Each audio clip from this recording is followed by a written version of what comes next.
அதுதான் நான் ஏற்கனவே சொல்கிறேன்.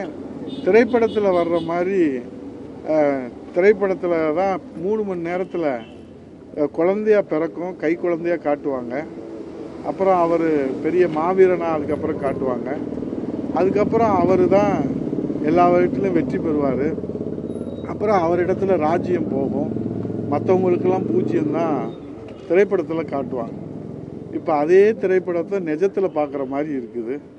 இந்த 3 ஆண்டுகளுக்குள்ள அவர் நடிகராக இருந்தார், அரசியல்வாதியாக வந்தார். அதற்கு பிறகு அவர் தேர்தலில் நின்றார். அதற்கு பிறகு சட்டமன்ற உறுப்பினர்னு சொன்னாங்க.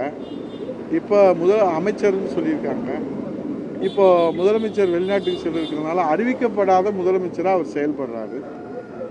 3 ஆண்டுகளில் இவ்வளோ பெரிய வளர்ச்சி எனக்கு தெரிஞ்சு தமிழக அரசியல் வரலாற்றில் மட்டுமல்ல, இந்திய அரசியல் வரலாற்றிலேயே இவ்வளோ விஸ்வரூப வளர்ச்சி, மெகா வளர்ச்சி உதயநிதி ஸ்டாலின் அவர்களை தவிர வேறு யாருக்கு கிடைத்ததா தெரியல.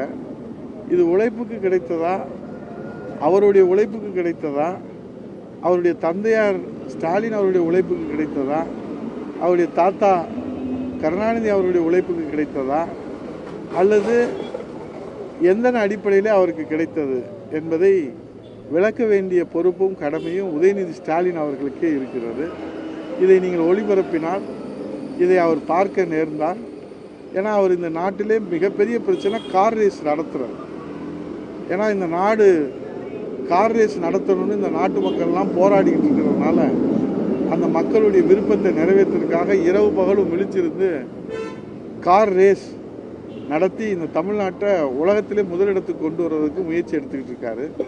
அவருடைய கவனத்துக்கு இந்த செய்தி போச்சுன்னா எதன் அடிப்படையில் அவர் வந்திருக்கிறாரு அப்படின்றத தமிழ்நாட்டு மக்களுக்கும் திமுக தொண்டர்களுக்கும் விலைக்கு சொல்லணும். ஏன்னா இன்றைக்கி இந்த சீனியர் ஜூனியர் என்பது இன்றைக்கு நீர்பூத்த நெருப்பாக இருப்பதாக பரவலாக பேசிக்கிறாங்க. அதற்கு ஒரு எடுத்துக்காட்டாக தமிழ்நாட்டினுடைய சூப்பர் ஸ்டார் அதற்கு ஒரு உதாரணத்தை சொல்லியிருக்கிறார்கள். அவை நீர்பூத்த நெருப்பாக இருக்கிற சீனியர் ஜூனியர் அந்த போட்டியில், கார் ரேஸ் போட்டியில், இந்த சீனியர் ஜூனியர் போட்டியில் ஜூனியர் உதயநிதி வெற்றி பெறுவாரா, அவங்க தந்தையார் செல்வாக்கு, அவங்களுடைய தாத்தா செல்வாக்கு, அதற்கு பிறகு என்ன செல்வாக்கு என்பது தெரியவில்லை. அதே போன்று உழைத்து வந்த ஜனநாயகத்தின் அடிப்படையில் இருக்கிற சீனியர்கள் அவர்கள் வெல்வார்களா என்பதை தமிழ்நாட்டு மக்களுக்கே வெளிச்சம்.